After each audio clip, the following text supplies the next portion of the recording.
You've made your last game, kid. Sorry you got twisted up in this scene.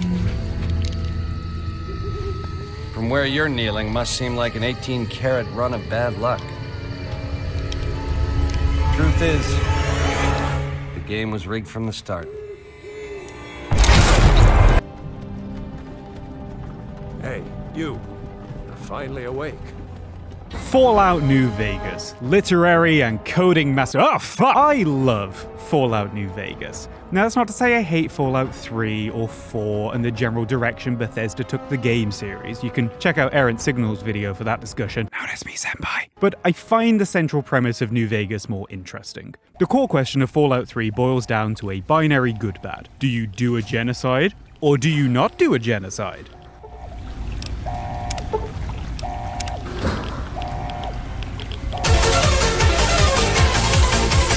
New Vegas, by contrast, asks the kind of question that keeps people talking about the game a decade after it was published. At its core, New Vegas is about the ways human societies develop, and it's asking whether the societies of the post-apocalypse should rebuild with the values of the prior world in mind, or if a new world demands a new approach.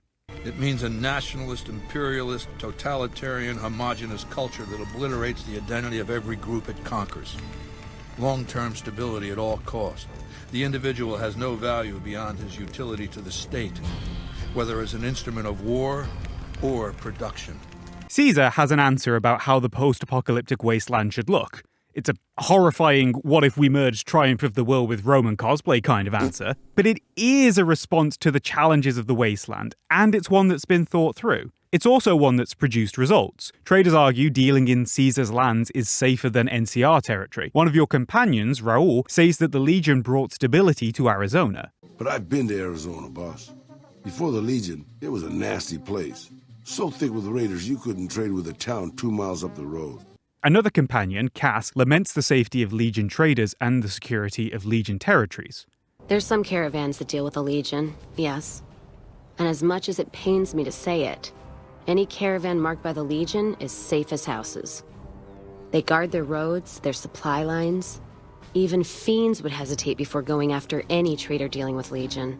Much as I hate the Legion, caravan life would be a hell of a lot easier if they ran the roads. So on the one hand, Caesar's rule with an iron power fist has brought stability to the lands he rules. And on the other, have you lost your fucking mind? Fascists, you're trying to spin fascism. Why would you ever consider this a viable path to reconstruction? Women are physically and intellectually inferior to men. So the dictator dead. We turn to democracy for salvation. The NCR. Citizens of the NCR are richer, freer, and enjoy a degree of stability many wastelanders don't. According to the game's official guide I stole off LibGen, citizens of the NCR rarely face significant dangers on a daily basis, and survival is an assumption rather than an aspiration. Ask almost any NCR citizen, and he or she will tell you, the NCR is the greatest nation on Earth, and it's only going to get better. For over 65 years, it's gotten bigger, stronger, and richer. NCR citizens get to choose their leaders, they have rights guaranteed by law, and a lot of people are making good caps and moving up in life. Slavery is illegal in NCR territory. Ghouls and mutants are given rights and protections by the NCR they don't enjoy in the Legion or Enclave. Women have the same political freedoms as men in the NCR, they can even serve in the military.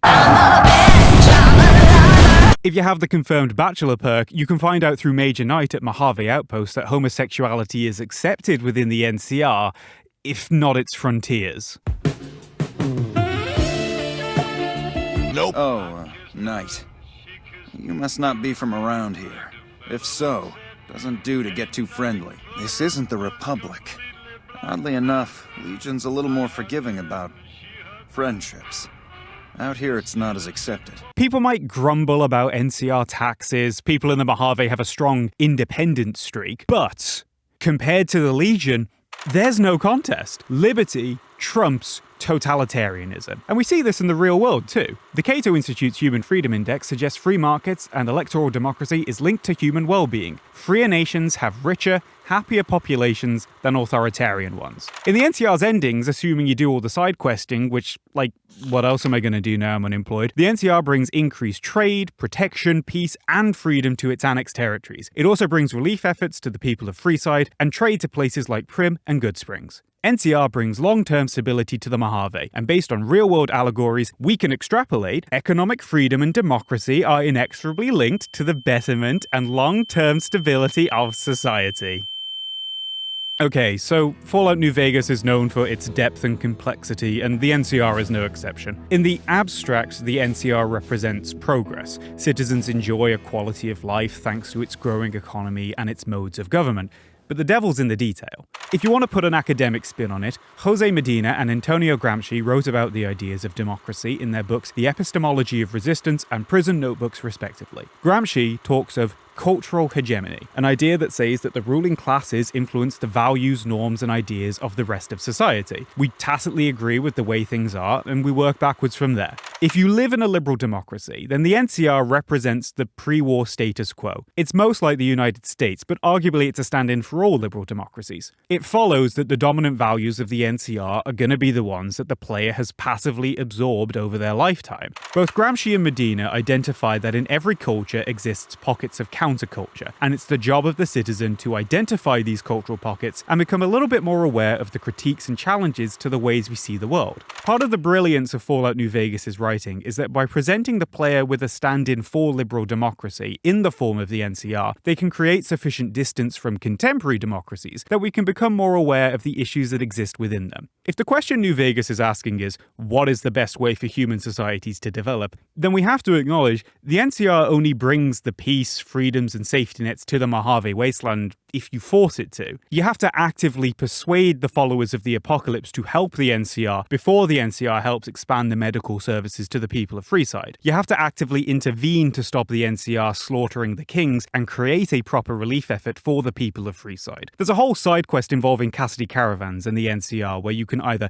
carry out an under-the-table deal with the people who destroyed her caravan to help the NCR secure the region, it's a trap. Fall back. Or you can wipe out the families that destroyed Cassidy caravans and disrupt supply chains in the east.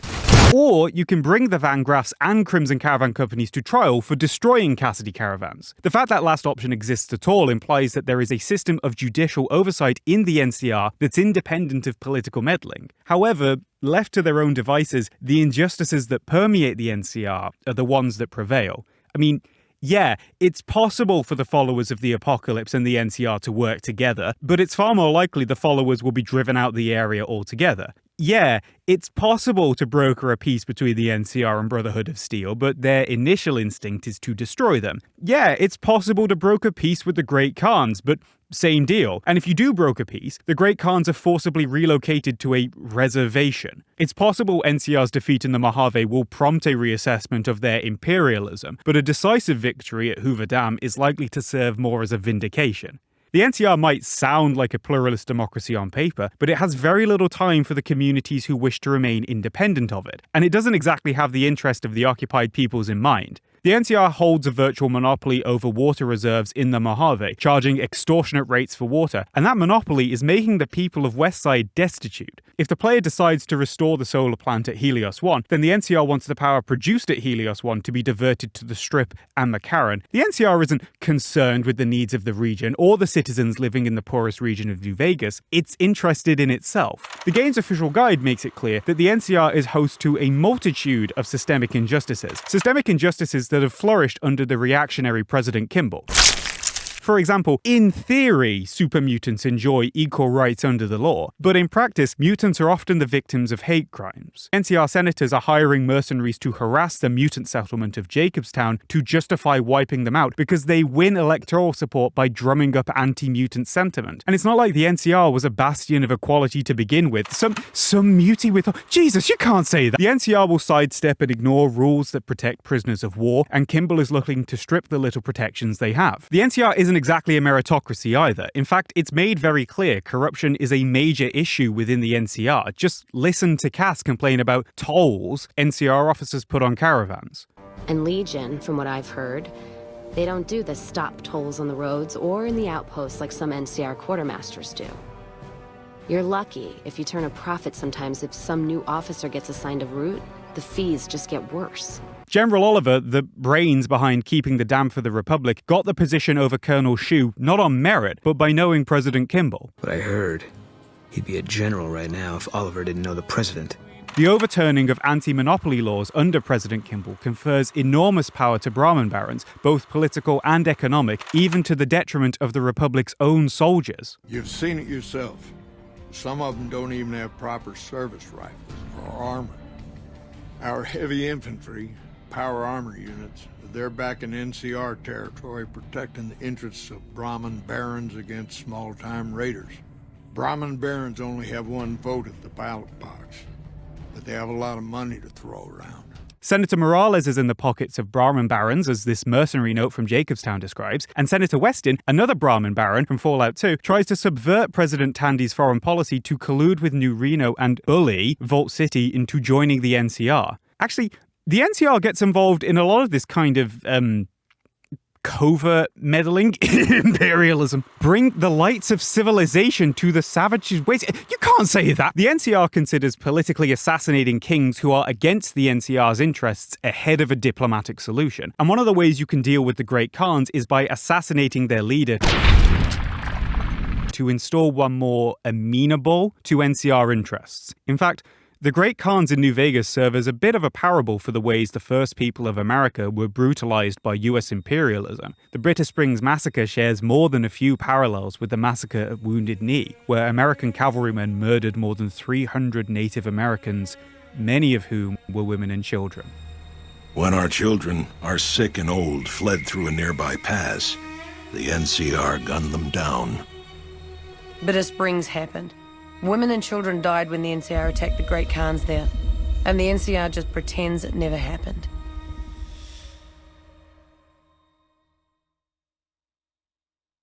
This makes NCR sound like an awful option, but again, we have to consider the idea of epistemic resistance. Some of the instability and injustice the NCR creates is the result of it being stretched too thin. The NCR would like to help Prim, but they don't have the resources to. The NCR wants to help the refugees of the Legion, but they struggle to do so with the resources they have. The NCR officer leading the relief effort in Freeside says the NCR wanted to coordinate a relief effort with the Kings before their envoy was attacked. We might read the NCR like we'd read a lot of representative democracies. Messy webs of conflicting interests, all trying to exert their own influence on the democracy machine. The democracy machine has both the capacity for injustices to gain dominance and the means by which we can resist these injustices. The myriad of NCR endings on offer highlight the tension between the ideal of democracy and the reality of it.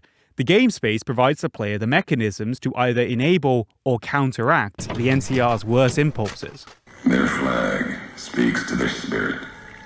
They're split like any two-headed animal, trying to go in different directions, ending up nowhere. The NCR isn't a clear win for people, but even though the NCR entered the Mojave for imperialist reasons, the tools of epistemic resistance present within the Republic structure and within the game space can, and do, allow the player to strive towards the messy ideal of democracy. If New Vegas is going to be read as an analysis of development, then the broad stroke assessments of the NCR from earlier still hold. NCR citizens are richer and freer than other wastelanders, and the tools of democracy allow the player to challenge and correct the less savory aspects of the Republic. To get players to back Legion over NCR, Legion would need to make a convincing case that trading political freedoms for security is a trade worth considering. And siding with the Legion doesn't even guarantee security. Most in-game intel says that the only thing holding the Legion together is Caesar. Without him, the Empire disintegrates into infighting and violence. I think only Caesar can lead the Legion. I've never met anyone who could take his place. I couldn't. I never had a mind for logistics. I don't know Linnaeus, but from what I've heard, he has no interest in leading anyone, unless it's in battle. No. The Legion dies with Caesar. What follows now are just the last steps of a man who does not yet realize that he's walking dead. And Caesar has a brain tumor that will kill him without your intervention. In 4 out of 5 timelines, Caesar fucking dies. I thank you for saving my life. Which means the Legion's position is, listen kid, I took a cursory glance at the Hegel Wikipedia page, which makes me the most qualified candidate for God Emperor. So sacrifice all your material freedoms in exchange for, 5-year stability 10 tops. And that doesn't offer a meaty enough critique of liberal democracy to encourage the player to abandon it. But there is a faction that might. Mr. House. Kindly hand over your feet pics.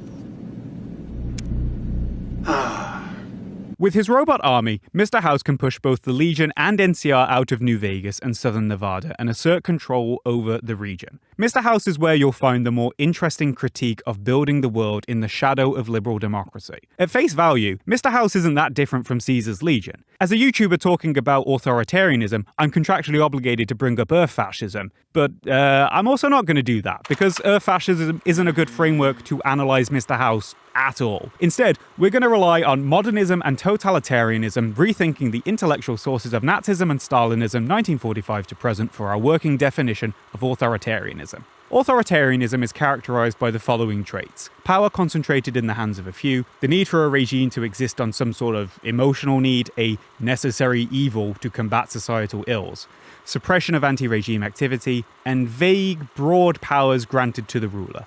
Let's work through this list. Mr. House is an authoritarian. He says so. I prefer the term autocrat. And this autocracy is defined as necessary in the face of clear societal ills. Throughout the game, he states he alone can fix the Mojave, that his actions are part of a necessary greater good, because the other two factions don't offer real solutions. New Vegas is more than a city. It's the remedy to mankind's derailment. The city's economy is a blast furnace in which can be forged the steel of a new rail line running straight to a new horizon. Mr. House isn't above suppressing anti-regime activity either. If you work for Mr. House, he states that the Brotherhood of Steel are an understandable threat to his regime. Given the Brotherhood's fanatical views on technology, they can be counted on to oppose my regime. They'll never accept my using an army of robots to defend New Vegas. While it's a fight I can win, I'd rather sidestep it altogether. And the Emerters. But his persecution of other groups is more tenuous. If the Kings work with the NCR and Freeside, they're wiped out for disloyalty. And keep in mind, the Kings work with the NCR to help the people of Freeside, not out of any love for the Republic. But the similarities with Legion end there. For one, House relies on voluntary contracts with the 3 tribes of the Strip. The casinos operate fairly autonomously. Well, unless they violate their contracts. Did you know the White Glove Society are eating people again? No, I was not aware of this. Is it really so hard not to engage in cannibalism? My goodness. It's a violation of their contract. I authorize you to deal with them in any way you see fit. Yep. Should've read the terms and conditions! Mr. House also states that he has no interest in governing the lives of those around him. Caesar's Legion, by contrast, strong-arms tribes into joining and assimilates them entirely. For the Legion, the citizen is merely a tool of the state. Caesar controls virtually all aspects of the social life of his subjects. That includes restrictions on things such as sex work and homosexuality. Caesar punishes homosexuality with death. But House has no qualms about sex work, or homosexuality, or what people otherwise do with themselves. Another separator, Mr. House wants some sort of peaceful relationship with the powers to the west. He doesn't consider himself ideologically opposed to the NCR in the same way Caesar does. Compare this.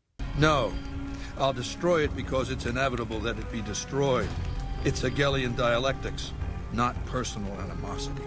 To this. Why would I want to go to war against the NCR? They're my best customers.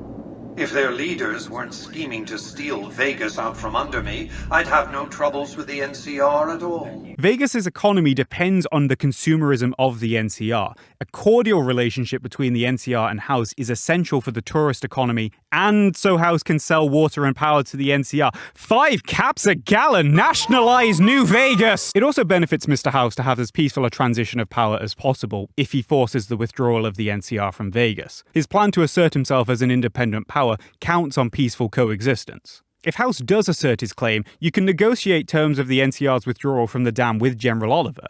Relations are tense, neither are friends, but they can live as neighbours. Unless the citizens of the NCR demand retribution for losing New Vegas, there is potential for these communities to coexist with one another. Sound familiar?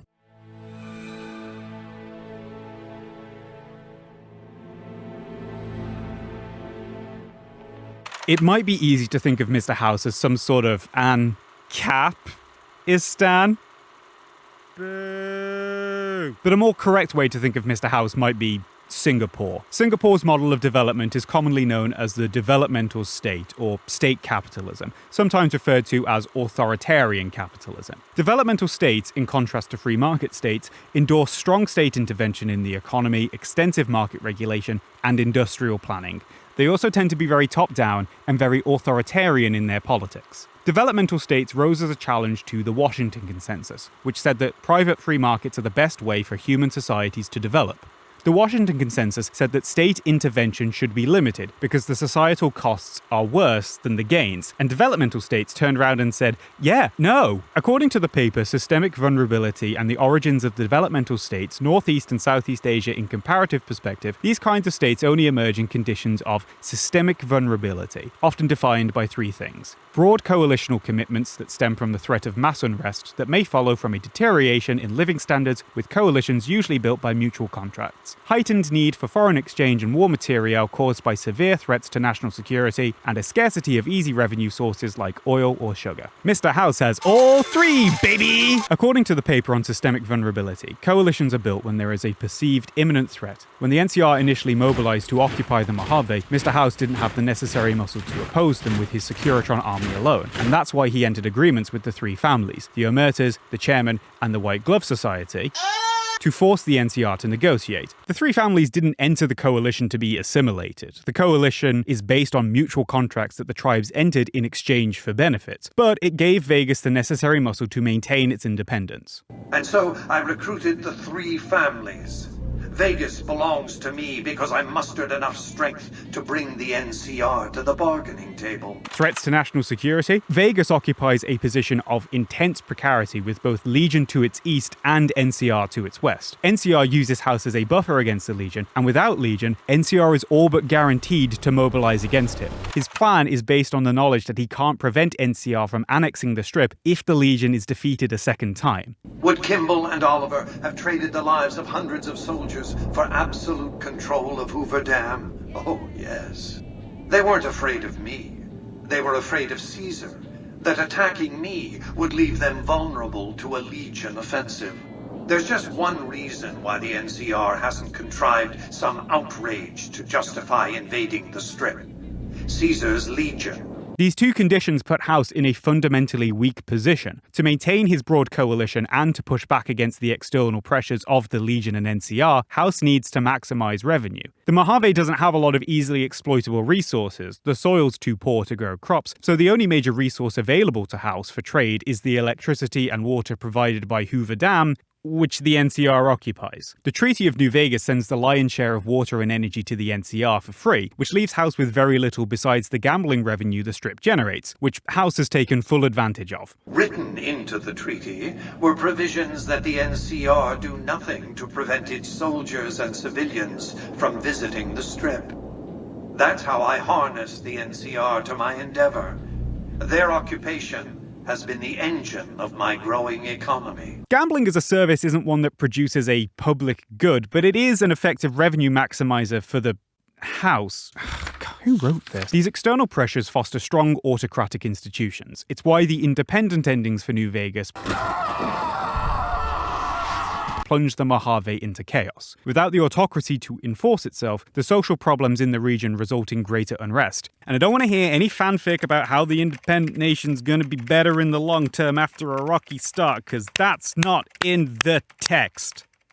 If we're going to compare Mr. House to Singapore, then it might be worth understanding how Mr. House mirrors Singapore. Singapore found itself in a similarly precarious position during its road to independence. It faced strong social upheaval as a result of the Malay Chinese riots and a militant labor movement partly funded and educated by recently communist China. This was made worse by a precondition of independence from the British being representative democracy. Without a strong peasant population, the leader of the People's Action Party, Lee Kuan Yew, had to build an electoral base out of the militant labour movements. And without a strong base of natural resources, Singapore had no way of providing its promised material benefits to Singaporean workers. When several by-election upsets and defections from the PAP put Kuan Yew's majority at risk from a socialist front, the PAP responded by suppressing opposition and Labour Party forces while building coalitions with Singaporean workers to siphon support away from the opposition. Singapore raised the revenue necessary to improve its citizens' standards of living by making it very easy to trade and do business there. You wouldn't call Singapore a democracy. Singapore has been dominated by the People's Action Party since 1959. The Prime Minister retains control over the elections department, which decides constituency boundaries and often gerrymanders in favour of the PAP. The PAP has often threatened voters who support opposition parties by saying they'd put their constituency at the bottom of the list for housing programmes. Opposition campaigns are typically hamstrung by the censoring of films and television programmes not aligned with government goals. Journalists and opposition candidates are often subject to bankrupting defamation lawsuits by the government or other political pressures, and the PAP retains big influence on the legal system. Even in 2020, when voting rights were expanded, the PAP of Singapore won 83 of the 93 seats up for grabs in its parliament. This sounds like a bad thing, yet this autocracy has allowed Singapore's government to implement long-term development goals, all of which has translated into massive developmental success. Between independence in 1965 and today, Singapore's life expectancy went from 66.9 to 82.9. Its GDP per capita went from $2,917 to $67,138. Child mortality went from 35 deaths per 1,000 to 3. And its human development score has gone from 0.71 in 1990 to 0.93. Now compare that with the US. Between 1965 and 2018, American life expectancy went from 70.3 to 78.9. Its GDP per capita went from $21,390 to $53,015. Child mortality went from 27.1 deaths per 1,000 to 6.6, and its human development score went from 0.86 to 0.92. Developmental states like Singapore challenge the notion that a nation that opens its economy and keeps government's role to a minimum invariably experiences more rapid economic growth and rising incomes. With this in mind, compare the Strip and the rest of the Mojave. Towering skyscrapers lighting the night can be seen across the whole map. The Strip, with its obvious high standards of living, wealth, security, skyscrapers, and clean drinking water, is a clear contrast to the wider poverty and dangers of the wasteland, an existence of subsistence. Bars! We know the Strip is highly secure. It's the safest place in the game. And house security isn't Legion security at all costs either. Mr. House isn't promising security in return for state utility. And now consider the NCR, who are struggling to hold the lands they de facto occupy. The game makes it quite clear NCR's imperialist expansion into the Mojave has locked the NCR into a Vietnam-esque quagmire. Time and again, the NCR fails to properly protect both citizens and subjects. They can't stop the Legion destroying Nipton. Nipton, a place you can see from the Mojave outpost. Both the NCR Correctional Facility and Prim were overrun by convicts, and the NCR wasn't able to push them out. The NCR fails to stop gangs from attacking tourists on the I-95. They can't even remove convicts that are camped literally on the doorstep of the Mojave outpost. Hell, they can't even take out the giant ants on their doorstep that are blocking the I-95. Now consider corruption. We know the NCR is rife with corruption from its general picks, its Brahmin barons, caravan tolls. Mr. House believes himself above corruption in a similar vein to Singapore's government. I have no interest in abusing others, just as I have no interest in legislating or otherwise dictating what people do in their private time. Nor have I any interest in being worshipped as some kind of machine god messiah. I am impervious to such corrupting ambitions. And there is a geopolitical precedent for this. If you take the Corruption Perception Index, where higher values equal less corruption, in 2019 the US had a value of 69. Nice. Singapore had a value of 85. Despite its authoritarianism, Singapore is less corrupt than most Western democracies. It's less corrupt than Canada, the UK, Germany, and France. House is making the same philosophical gamble many authoritarian capitalist regimes make. By not infringing on private rights, by growing the economy, by keeping it stable, people won't demand the accountability of their rulers, or rights of association, or a free press, or political participation. And House serves as a challenge to the idea that free markets and liberal democracy are the only way a nation can be successful. Canonically, the NCR has benefited from the kind of strongman government House is offering. Citizens of the NCR enjoy political participation and rule of law, and many have disposable income, which might lend credence to the idea that these places flourished under the guidance of the NCR and its ideals. But the president who oversaw this expansion, President Tandy, was president for 52 years, and this long presidency allowed for the same type of planning that creates nation-states. Caesar points this out to the player. This is text. Did you know her presidency lasted 52 years? And that her father, Aradesh, was the Republic's first president? Does that sound like a democracy to you? Or a hereditary dictatorship? House has long-term plans for the future, ones he might be able to see through without the influence of special interest groups hampering him like they hamper the NCR, and he makes a strong case that democracy impedes progress. To your untrained eyes, it may look as though mankind is making a comeback. In the NCR, you have something that resembles a nation-state. Savage as it is, in Caesar's Legion, you have an organized society. But neither of these offer a future. They're regurgitations of the past.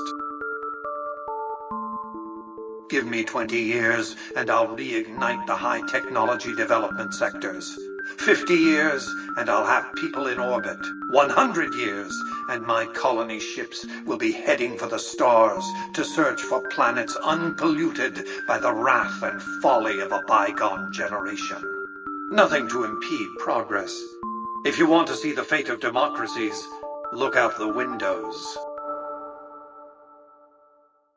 Progress for who, though? What makes Mr. House's ideas for the wasteland interesting are the same we see in modern-day geopolitics. You have two very different models for how society should develop, and for many developing nations, trading political freedoms for a mode of government that can get things done and raise standards of living while not interfering with their private rights is a trade worth considering. Like, say, hypothetically, there's this virus that's burning through your country and it's killed more than 300,000 people, and while that's happening, you have this election where it takes days to find out who's won, and the nation's so polarized that half the country can't agree on the very basic and critical fact about who even won, which culminates in a coup attempt by an armed mob being led by a great Khan cosplayer. So the cub enters the wolf's den. What do you want, cub? And while the rest of the world is watching this nation trip on its own dick, China turns around and says, oof, democracy, eh? Who'd bother with that old headache? Oh, what's this? Oh, how clumsy of me. I accidentally left this skyscraper lying around. Oh, by the way, how's your new African Union building? Looks nice, right? You know who built that? Was it you? Damn straight. This projection of power is meant to say something. We get shit done. The West doesn't. Bribery in Ukraine. House, Singapore, and arguably China, who copy-pasted the Singapore model, are counters to the idea that nations must embrace democracy to make progress. But progress for who? Despite the success of China pulling millions of people out of poverty, it's also home to income equality on par with the United States, and its government has perpetrated massive human rights abuses. It's a regime that did absolutely nothing at Tiananmen Square and is doing absolutely nothing to Muslim ethnic groups. A government that is placing restrictions on the rights to freedom of expression and association and peaceful assembly, that subjects its political opponents to police surveillance, harassment, even violence. A government that is enabling the continued discrimination of LGBTQ people. Singapore is no stranger to suppressing peaceful assembly. In February of 2018, Singapore's parliament once again extended the Criminal Law Act, which allows detention without trial for up to 12 months. Same-sex relations remain a criminal offense in Singapore, and there aren't any legal protections against discrimination on the basis of sexual orientation or gender identity. If you believe in things like political rights or religious freedoms, free speech, freedom of assembly and minority rights, Singapore and China don't offer progress. Mr. House isn't a direct match with Singapore. Again, he has no interest legislating the gays. But his autocracy is one that punishes disloyalty. Cathode ray tube Elon Musk single-handedly tanks the entire Elvis Presley impersonation economy. You ain't nothing but a House's regime is one that puts Prim and Goodsprings under surveillance. It's one that presides over mass income inequality in New Vegas, where only those with money are valued. I have to say I don't understand where you're going with Mr. House. The man's been manipulating the locals for as long as anyone can remember. If you help him kick the NCR and Legion out, he's going to keep right on doing it. The people in Freeside will be just as bad off as they ever were. Given the option to ensure the security and prosperity of Freeside, House decided to prioritize the Strip and allow Freeside to descend into lawlessness. His "if you don't get in my way, I'll leave you alone" attitude is small comfort for those who have to live in the destitution he created. Given the option to save the world or save Vegas, House let the world burn. In my call, Vegas would be one of the first pieces of the old world to burn. Someone protected it. Wasn't chance, wasn't luck, something larger. Yet they let the rest of the world suffer, and they'll do it again. The new Vegas of Mr. House is cold and robotic, a social monoculture with no room for dissent and no place for independence. House would steamroll the Mojave and not care who was crushed by his vision of progress. What good is a future that robs us of who we are? Vegas is old world, filled with old world ghosts. And ghosts need the living to do their work. House takes a shovel to history's graves, props up the dead, and puts words in their mouths. The tribes don't even know how they were broken. Your future with House has two roads. The road the tribals in Vegas want, their spirits crushed. Or your face on a robot servant, smiling forever in a dead casino. There's future in neither.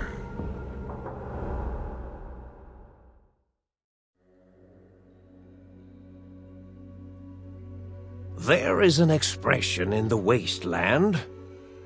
Old world blues. It refers to those so obsessed with the past they can't see the present, much less the future, for what it is. They stare into the what was, eyes like pilot lights, guttering and spent, as the realities of their world continue on around them. Lead designer for Fallout New Vegas said in an interview for The Guardian in 2010, "All these factions show serious flaws because ultimately they're all run by human beings with the same laundry list of shortcomings we've always had. Ultimately, Fallout's humanity finds itself drawn into the same sorts of conflicts that almost resulted in their destruction in 2077. Nowhere is this clearer than in The Divide." The Divide was a community that rose up along the California-Nevada border, and its name was chosen for the hope the community had of building something better out of the ashes of the old world, something that could be bigger than Legion or the NCR. Chance for a new nation, new beginning, new way of thinking. Could have breathed new life into the Mojave, bridging east, west, like Hoover Dam. The Divide never got a chance to flourish into something better. Before it could, the NCR mobilized and occupied the Divide. 2 routes into the Mojave allowed more trade, and more troops could be deployed into the Republic's frontiers, which attracted the attention of the Legion, which were concerned that 2 roads for the Republic would give it a logistical advantage over the Mojave. But it was the player character who killed the Divide, delivering a package that would accidentally detonate the nuclear weapons that were below the surface. Oops! If we're to read the game as a statement about human development, then the story of the Divide and of Ulysses, as well as Josh Sawyer's, posits that the crises of the world won't stop because the factions are trying to rebuild the world using the past as a template to do so. They're rebuilding the world using the values of a political system that literally destroyed itself. Maybe it's time to let go of old ways. This is a message that's present in a lot of the game. Veronica's storyline explores how the Brotherhood's ideology of isolationism and failure to adapt is going to doom it to irrelevance. I'll encourage people to name their non-ugly children after you. Seriously. The Brotherhood's stubbornness to let go of the old ways led to their influence in the Mojave waning as rival factions became ascendant, and without a radical break with tradition, it'll only get worse. We'll die out. I know. Caesar and House agree that nothing short of a radical break from the ways that things were can save the world, and they lay the blame of the world's problems at the feet of democracy. Caesar says that he chose the Roman Republic because it was foreign and alien. According to Caesar, democracy produces infighting and corruption. A radical break with democracy would prevent society fracturing like it did in the ways before the war. In Rome, I found a template for a society equal to the challenges of the post-apocalyptic world. A society that could and would survive.